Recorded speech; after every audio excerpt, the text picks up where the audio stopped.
তাদের বলবো সত্যের সাথে থাকুন, সত্যকে স্বীকার করুন। কথায় কথায় তাচ্ছিল্যভাবে কথা বলাটা ঠিক নয়, এটা ওভার কনফিডেন্স। আমরা শহীদ জিয়া রহমান, দেশনেত্রী বেগম খালেদা জিয়া, জনাব তারেক রহমানের কর্মী। We are not over confident, but we are confident.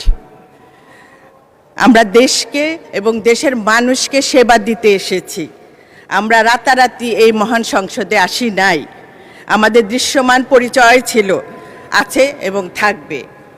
আমরা কখনো পরিচয় লুকাই নাই। বীরের পরিচয় থাকে, কাপুরুষের পরিচয় থাকে না। তারা বর্ণচোরা, তারা গুপ্ত। আর আজকে এখানে একটা কথা উঠেছে, তা আমার বিরোধী ভাইরা বলেছেন যে বেহেশতের কথা। আসলে এটা পরম করুণা আল্লাহ জানেন তার কার আমল নামা কাকে কোথায় নিয়ে যাবে।